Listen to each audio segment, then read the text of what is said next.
ఈ మాస్టిగోనిమ్స్ అమరి ఉండే విధానాన్ని బట్టి యాక్సోనీమ్ పైన ఈ మాస్టిగోనిమ్స్ ఎవరి మీద ఉంటాయమ్మా? యాక్సోనీమ్ లేక తెలుగులో దాన్ని అక్షీయ తంతువుపై అమరి ఉండేటటువంటి రోమాల వంటి నిర్మాణాలను మాస్టిగోనిమ్స్ అంటాం. ఈ మాస్టిగోనిమ్స్ అమరి ఉండే విధానాన్ని బట్టి యాక్సోనీమ్పై అమరి ఉండే విధానాన్ని బట్టి ఈ కశాబాలు ప్రధానంగా 5 రకాలుగా విభజిస్తారు. అందులో మొదటి రకాన్ని స్ట్రైకోనిమాటిక్ కశాబం,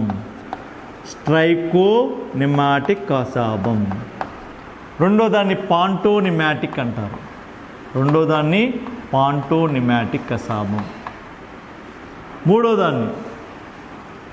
ఏక్రోనిమాటిక్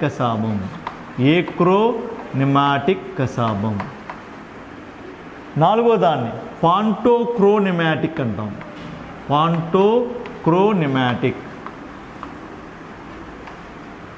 లాస్ట్ దాన్ని ఏనిమాటిక్ అంటాం. కశాబం. ఓకే, ఈ ఫ్లాజిల్లాలోనూ మనకి యాక్సోనీమ్ పైన ఉండేటటువంటి హెయిర్ ల్యాండ్ స్ట్రక్చర్ని మాస్టిగోనిమ్స్ అంటారు. ఈ మాస్టిగోనిమ్స్ ఈ పొడవుగా ఉండేదాని పేరేంటి? దీని పేరు యాక్సోనీమ్. తెలుగులో అక్షీయ తంతువు. ఈ అక్షీయ తంతువు పైన ఈ మాస్టిగోనిములు అమరి ఉండే విధానాన్ని బట్టి మనకి ఈ కశాబం అన్నది 5 రకాలుగా చెప్తాము. అందులో ఫస్ట్ది స్ట్రైకోనిమాటిక్ కశాబము. ఈ మాస్టిగోనిమ్స్ అన్నవి ఈ అక్షీయ తంతువుపై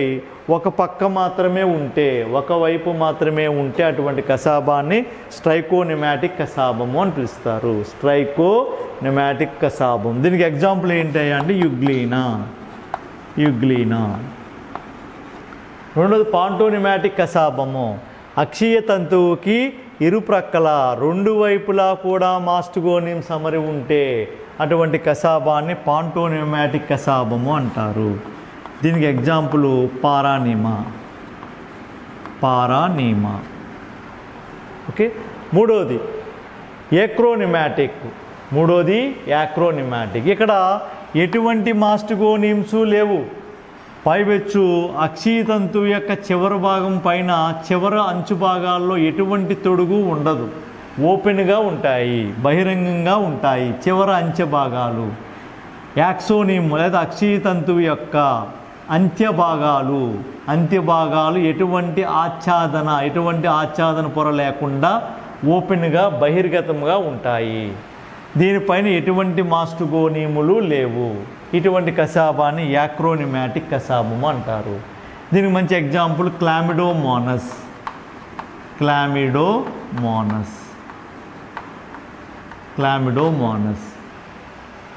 నాలుగోది పాంటోక్రోనిమాటిక్. దీనిపైన ఈ యొక్క అక్షీయ తంతువు పైన 2 ప్రక్కల మాస్టిగోనిమ్స్ ఉంటాయి. దీనితో పాటుగా దీని అంచె భాగంలో ఉండేటటువంటి భాగము బహిర్గతమై ఉంటాయి. వీటిని అంచెతంతు భాగము అంటారు, అంచెతంతువులు అంటారు. ఈ చివరి భాగాన్ని ఏమని పిలవాలండి? అంత్యతంతువులు. ఈ అంత్యతంతువులు బహిర్గతముగా ఉంటాయి.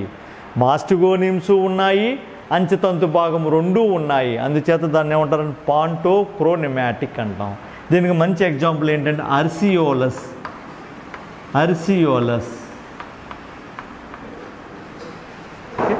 Last one ఏనిమాటిక్. ఏమీ లేవు, మాస్టిగోనిమ్స్ లేవు, అంచెతంతువులు ఏమీ లేవు. మాస్టిగోనిమ్స్ లేవు, అంచెతంతువులు లేవు. అందువల్ల దాన్ని ఏమని పిలాలి? ఏనిమాటిక్ కశాబం అని పిలుస్తాం. ఏనిమాటిక్ కశాబం. దీనికి ఎగ్జాంపుల్ క్రిప్టోమోనస్.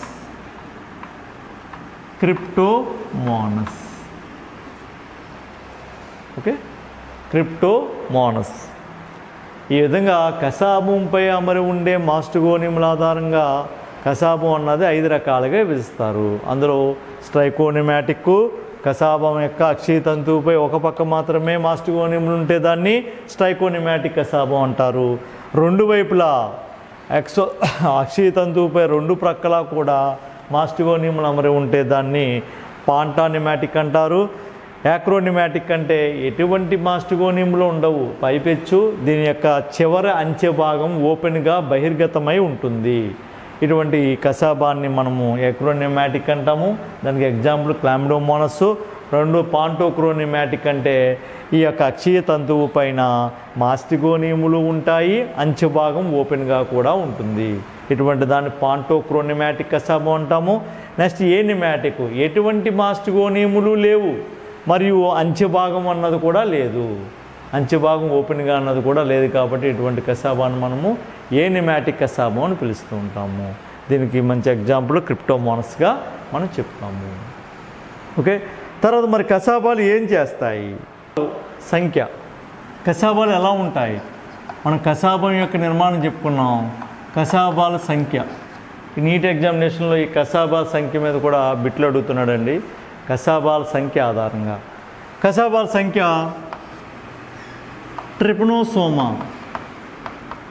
ట్రిపనోసోమా గాంబియన్సీ అంటాం అనమాట. ఇది ఒక పారాసైట్ అండి, మానవుని యొక్క సెరిబ్రల్ ఫ్లూయిడ్లో ఉండే ఒక పారాసైట్. ఇదేం చేస్తుందంటే స్లీపింగ్ సిక్నెస్ అనేటటువంటి అతి నిద్ర వ్యాధిని కలగజేసే పరాన్నజీవి. ఈ ట్రిపనోసోమా గాంబియన్సీ ఏం చేస్తుందంటే, పూర్తి పేరు ట్రిపనోసోమా గాంబియన్సీ, మనకి ట్రిపనోసోమా అని ఇస్తాడు. జెనీరా నేమ్ ఒకటే పలుకుతూ ఉంటాం. దీంట్లో చూస్తే కసాబాలు ఒకే ఒక కసాబం కలిగి ఉంటుంది.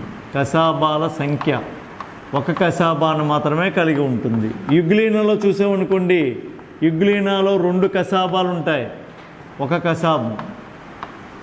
దీంట్లో 2 కసాబాలు ఉంటాయి.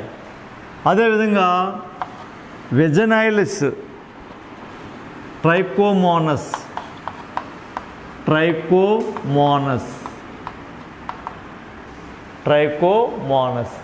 ఈ జంతువుల్లో 4 కసాబాలు ఉంటాయంట. ఈ ప్రోటోజోవా జీలో ట్రైకోమోనస్ వెజనైలిస్ అంటాం అనమాట. వెజనల్ డిసీజెస్ కలగజేసేటటువంటి ఇది ఒక పారాసైట్. ఈ ట్రైకోమోనస్లో 4 కసాబాలు కలిగి ఉంటుంది. 4th వన్ జియార్డియా మానవుని యొక్క బిగ్ ఇంటెస్టైన్లో ఉంటుంది అనమాట. ఆ ఇంటెస్టైన్లో ఈ జియార్డియా, దీంట్లో 4 జతలు 4 pairs ఆఫ్ కసాబాలను కలిగి ఉంటుంది. 4 జతల కసాబాలను కలిగి ఉంటుంది. 4 జతల కసాబాలను కలిగి ఉంటుంది. జియార్డియా లాంబ్లియానా, ఓల్డ్ మ్యాన్ ఆఫ్ ఇంటెస్టైన్ అని పిలుస్తూ ఉంటారు జియార్డియాని. నెక్స్ట్ ట్రైకోనింఫా.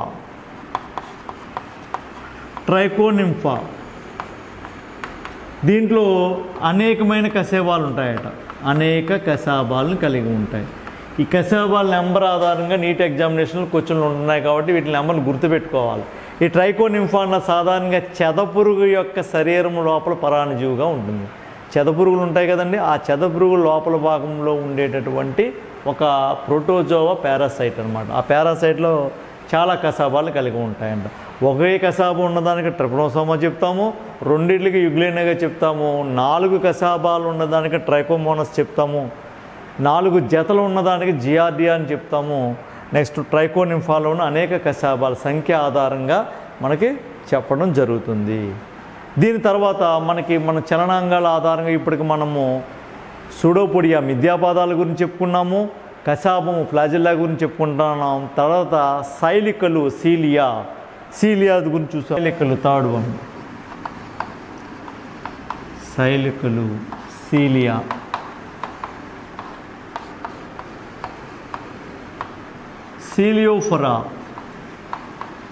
సీలియోఫరాకు చెందినటువంటి సీలియోఫరా క్లాస్కి చెందినటువంటి జీవులన్నీ కూడా ఈ యొక్క సైలికలతో చలిస్తూ ఉంటాయి. సైలికల యొక్క నిర్మాణము, కసాబం యొక్క నిర్మాణము సేమ్ టు సేమ్. సైలికలు కూడా కసాబాల మాదిరిగా ఇలా ఉంటుంది. ఇదేం చేస్తుంది? ఇది కూడా ఆధార కణిక, దాన్ని మనం కైనటోజోమ్ నుంచి బయటికి చిన్నదైనటువంటి అక్షీయ తంతువుని ఏర్పరుస్తుంది. అక్షీయ తంతువు లేక యాక్సోనియంని ఏర్పాటు చేస్తుంది. సేమ్ కసాబం యొక్క నిర్మాణమే సైలికలు కూడా కలిగి ఉంటాయి. కసాబము అది కొరడా లాంటి విప్ లైక్ స్ట్రక్చర్ ఉండే పొడవైన ఆర్గాన్. ఇదైతే పొట్టి రోమాల్లాగా ఉంటుంది, అంతే తేడా. నిర్మాణంలో 2 యొక్క నిర్మాణము ఒకే విధంగా ఉండడం జరుగుతుంది. మరి ఈ సైలికలు ప్రోటోజోవా జీవుల్లో సీలియోఫరా చెందిన జీవులన్నీ కూడా ఈ సైలికల్ కలిగి ఉంటాయి. ఈ శైలికలు మనకేంటంటే కసాబము కేవలము గమనానికి ఉపయోగపడితే, శైలికలైతే గమనముతో పాటుగా స్పర్శాంగంగా కూడా ఉపయోగపడుతుంది, సెన్స్ ఆర్గాన్గా కూడా ఉపయోగపడుతుంది, సెన్స్ ఆర్గాన్ లక్షణాన్ని కూడా కలిగి ఉంటుంది. ఓకే, మరి ఈ శైలికల యొక్క నిర్మాణం చూసామనుకోండి, ఈ శైలికలు పారామీషియన్ జీవుల్లో మనకి ఎక్కడ కనబడుతుందంటే సీలియోఫరా జీవుల్లో ఎగ్జాంపుల్ చెప్తే మనకి ఒకటి పారామీషియం, రెండు వర్టిసెల్లాలో కనిపిస్తుంది, మూడోది సక్టోరియా జీవులు. ఈ సక్టోరియా జీవుల్లోనూ బాల్య దశలో మాత్రమే కనిపిస్తుంది. పెద్ద అయ్యాక ఏమవుతుందంటే దీని బదులు శైలికల బదులుగా వాటికి స్పర్శకాలు వచ్చేస్తూ ఉంటాయి. ఈ ప్రధానంగా మనం ఈ జీవుల్లో చూస్తూ ఉంటాం అన్నమాట శైలికలు. ఈ శైలికలు ఏం చేస్తాయంటే మనకి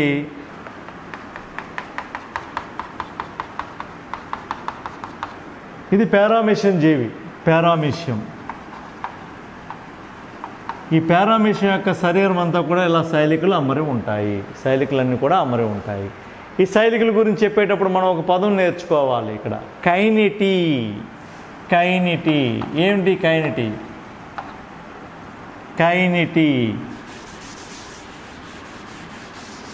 కైనిటీ అన్నదే మనకు నేర్చుకుంటాం. కైనిటీ ఏం చేస్తుందంటే ఈ ఒక్కొక్క శైలిక ఇలా ఉందనుకోండి, ఈ శైలికంట లోపల భాగంలో దీని పేరేంటండి?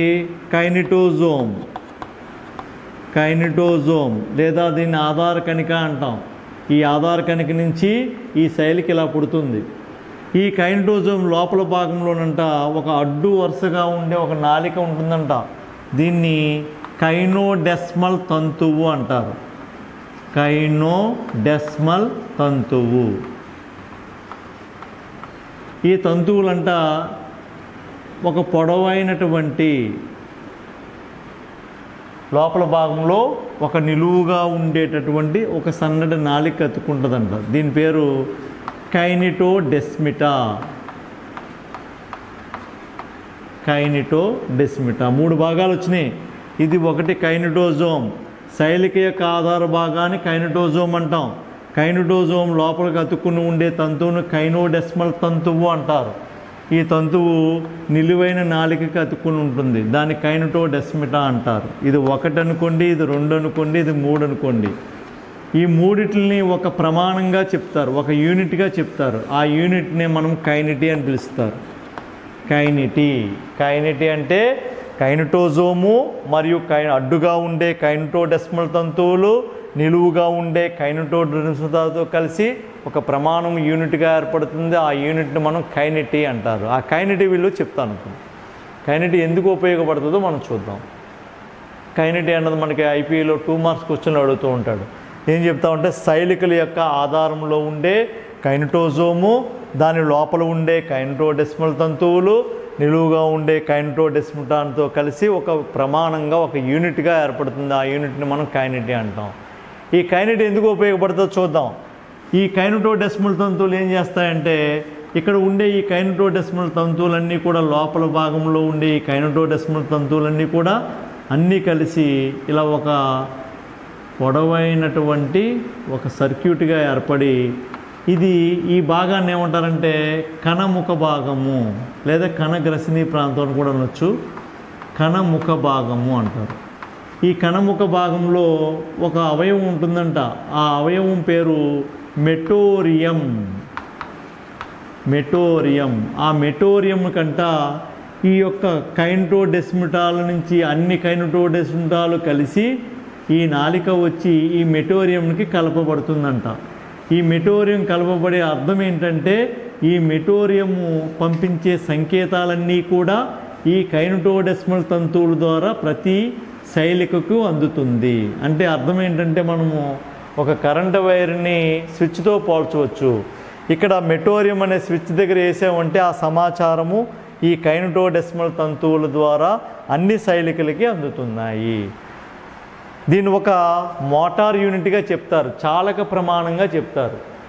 అర్థమైందండి? ఈ విధంగా ఉండేటటువంటి ఈ వ్యవస్థని మెటోరియము, దానికి కలపబడినటువంటి ఈ యొక్క కైనిటోడెస్మిటాలను మెటోరియము వాటిని కలబడిన కైనిటోడెస్మిటాను దీన్ని ఒక ప్రమాణంగా చెప్తారు. ఆ ప్రమాణం పేరు ఏంటంటే నిమ్నచాలక వ్యవస్థ. నిమ్నచాలక వ్యవస్థ. నిమ్నచాలక వ్యవస్థ. ఇన్ఫ్రాసీలియేటరీ సిస్టమ్. ఇన్ఫ్రాసీలియేటరీ సిస్టమ్ అని చెప్తాం. నిమ్నచాలక వ్యవస్థ. నిమ్నచాలక వ్యవస్థ అంటే ఏం చెప్తామమ్మా? పారామీషంలోని శైలికలలో ఉండే కైనిటోడెస్మిటాల్ అన్నీ కలిపి కణగ్రసిని ప్రాంతంలోని లేదా కణముఖ భాగంలోని మెటోరియమునకు కలపబడి ఉంటాయి. ఈ మెటోరియము అన్ని కైనిటోడెస్మిటాల్ని కలిపి మనము నిమ్నచాలక వ్యవస్థ లేక ఇన్ఫ్రాసీలియేటరీ సిస్టమ్ అని చెప్తూ ఉంటాము. నిమ్నచాలక వ్యవస్థ. ఓకే, అంటే శైలికలన్నీ కూడా కదలాలి అంటే సమాచారం మెటోరియం నుంచి అందజేయబడతాయి. మెటోరియం ద్వారా కైనిటోడెస్మిటాల్ ద్వారా అన్ని శైలికలకు సమాచారాన్ని అందజేయబడుతుంది. ఇటువంటి వ్యవస్థను మనం ఏమంటారమ్మా? ఇన్ఫ్రాసీలియేటరీ సిస్టము లేక నిమ్నచాలక వ్యవస్థ అని పిలుస్తూ ఉంటాము. కసాబానికి తేడాలు. శైలికకు మరియు కసాబానికి తేడా. ఇది కసాబం అనుకోండి, ఇది శైలిక. కసాబానికి శైలికకి మధ్య భేదాలు మనం తెలుసుకోవాలి. కసాబము మరియు శైలికకి మధ్య భేదాలు ఏ విధంగా ఉంటాయి? కసాబం ఎలా ఉంటుంది అంటే విప్ లైక్ స్ట్రక్చర్, కొరడాలాగా ఉంటుంది. రెండిట్లు ఒకే రకమైన పుట్టిక, ఒకే విధంగా ఉంటుంది. కొరడా ఆకారం విప్ లైక్ స్ట్రక్చర్ని కలిగి ఉంటుంది. ఇదైతే పొట్టి రోమంలాగా ఉంటుంది. రోమం hair like structure, hair like structure అని పిలుస్తాం. రోమం అంటే నిర్మాణం. కసాబాలు ఎలా ఉండొచ్చంట? ఒకటి ఉండొచ్చంట. కొన్ని జీవుల్లో ఒక్క కసాబం ఉండొచ్చట. దానికి ఎగ్జాంపుల్ ట్రిప్నోసోమా అని చెప్పాను. కొన్నిట్లో 2 ఉంటాయి. ఎగ్జాంపుల్ యుగ్లీనా అని చెప్పాం. కొన్నిట్లో 4 ఉండొచ్చు. ట్రైకోమోనస్ చెప్పాం. కొన్నిట్లో 4 జతలు ఉండొచ్చు. కొన్నిట్లో అనేకం ఉండొచ్చు. అనేకానికి ఎగ్జాంపుల్ ఏం చెప్పాను? ఇందాక ట్రైకోనింఫా చెప్పుకున్నాము. ఈ విధంగా కసాబాల సంఖ్య 1 ఉండొచ్చు, 2 ఉండొచ్చు, 4 ఉండొచ్చు, అనేకం ఉండొచ్చు. అదే శైలికలు చెప్పామనుకోండి, శైలికలు చాలా ఉంటాయి. జీవ శరీరం పైన ఉపరితలం పైన అంతా వ్యాపించి ఉంటాయి. అనేకమైన శైలికలు ఉండొచ్చట. ఓకే, మూడవది సాధారణంగా కసాబం అన్నది జీవి ఎలా ఉందనుకోండి, జీవి యొక్క పూర్వాంతం నుంచి ఏర్పడుతుంది. యాంటీరియర్ రీజన్ నుంచి ఏర్పడుతుంది. సాధారణంగా జీవి యొక్క పూర్వాంతం నుంచి, యాంటీరియర్ రీజన్ నుంచి కసాబం పుట్టడం జరుగుతుంది. సీలియాలు అయితే అలా కాదు, శరీరం అంతా ఉంటాయి. సర్ఫేస్ ఏరియాలో occupied the total surface area, ఉపరితలము, శరీరం అంతా కూడా అమరి ఉంటాయి. శరీరము అంతా శైలికల్ని ఏర్పాటు చేసి ఉంటాయి. ఉపరితలం అంతా కూడా శైలికలతో ఆవరించి ఉంటాయి. నెక్స్ట్, సాధారణంగా శైలికలు ఏం చేస్తాయి, కసాబం ఏం చేస్తాయంటే సిర్రేలు అన్నీ ఏర్పరచవు. సిర్రేలు అంటే తెలుసుకోవాలి. వాట్ ఈస్ ద సిర్రేస్ అంటే, ఎక్కువగా ఉన్నాయనుకోండి, శైలికలు ఎక్కువ ఉన్నాయనుకోండి, శైలికలు ఏమవుతాయంటే ఒకదానితో ఒకటి ముడిపడిపోతాయి, దగ్గరకు ముడిపడిపోతాయి. ఎక్కువ సంఖ్యలో అధిక సంఖ్యలో ఉండడం వల్ల ఒక్కో చోట ఒక శైలిక ఇంకొక శైలిక కలిసిపోయి ముడిలాగా ఏర్పడిపోతాయి. ఆ ముడిని ఏమని పిలుస్తారంటే సిర్రేలు అని పిలుస్తారు. అలాంటి సిర్రేలు అన్నవి కసాబంలో ఏర్పడవు. అలాంటి సిర్రేలు ఎందులో ఏర్పడతాయంటే శైలికల్లో ఏర్పడతాయి. శైలికల్లో ఏర్పడుతూ ఉంటాయి. శైలికల్లో ఈ సిర్రేలు అన్నవి ఉంటాయి, దీంట్లో ఏర్పడవు. మరి కసాబంలో ఒక్కొక్కసారి ఏం చేస్తుందంటే ట్రిప్నోసోమా గాంబియన్స్ అనేటటువంటి ఉందనుకోండి, ఆ జీవిలోను ఇలా ఉంటుంది. ఆ జీవి పొడవుగా, దీంట్లో కసాబం ఏం చేస్తుందంటే ఈ యొక్క శరీర కుడ్యానికి అంటుకుపోతుంది. అంటుకుపోవడం వల్ల ఇది ఎలా కనబడుతుందంటే ఒక మెంబ్రెన్సీగా కనబడుతుంది. తరంగం ఆకారంలో కనబడుతుందన్నమాట. తరంగం షేప్లో కనబడుతూ ఉంటుందన్నమాట. మెంబ్రేన్సెస్ అంటాం దాన్ని. ఆ తరంగాకార త్వచముగా ఏర్పడుతుంది ఒక్కొక్క చోట. అంతేకాని ఇలా సిర్రేలు మాత్రం ఏర్పరచదు. మధ్యలో ఇలాగ తరంగాకార త్వచం కింద ఏర్పడుతుంది, కానీ సిర్రేల్ని ఏర్పరచదు కసాబం. అదే శైలికలు ఉన్నాయనుకోండి, శైలికలు కలిసిపోయి సిర్రేల్ని ఏర్పరుస్తుంది. సిర్రేలు ఏర్పడుతూ ఉంటాయి. నెక్స్ట్, కసాబం అన్నది ఎలా కదులుతుంది అంటే తరంగాకారంలో కనబడుతుంది. దాన్ని అండ్యులార్ మూమెంట్ అంటారు. దాన్ని అండ్యులార్ మూమెంట్, అండ్యులార్ లేక తరంగాకారపు కదలిక, తరంగ ఆకార కదలిక. తరంగం అంటే సపోజ్ ఇది ఇలా ఉందనుకోండి, చేతి ఇలా ఉంది, దీన్ని మనం చూడండి ఎలా కదులుతుందో, తరంగంలా కదులుతుందో, ఇది తరంగంలా కదలడం అంటే, షేప్ తరంగాకారంలో కదలడం అంటే ఈ ఈవెంట్ మూమెంట్ ఏమంటారు, అండ్యులార్ మూమెంట్ లేక తరంగాకార కదలిక అని పిలుస్తూ ఉంటారు. అది కసాబం ప్రదర్శిస్తూ ఉంటుంది. తరంగాకారము కసాబము తరంగాకారటువంటి చలనాన్ని ప్రదర్శిస్తుంది. శైలిక అయితే శైలిక పొట్టిగా ఉంటుంది. పొట్టిగా ఉన్నది ఏమవుతుంది, ఇలా ఉందనుకోండి, అది దీంట్లో తరంగాకారం ఏర్పడడం కష్టం. ఏమవుతుంది, అటు ఇటు కదులుతూ ఉంటుంది, ఇలా ఇలా ఊగుతూ ఉంటుంది అటు ఇటు. దాన్ని ఏమంటారమ్మా, పెండ్యులార్ మూమెంట్ అంటారు. దాన్ని ఏమంటారు, దాన్ని పెండ్యులార్ మూమెంట్, లోలక చలనము అంటారు. లోలక చలనం, లోలక చలనాన్ని ప్రదర్శిస్తూ ఉంటుంది. ఈ విధంగా 2 మార్క్స్ క్వశ్చన్లో ఒకసారి కసాబానికి శైలికలకి మధ్య తేడా అడుగుతూ ఉంటాడు.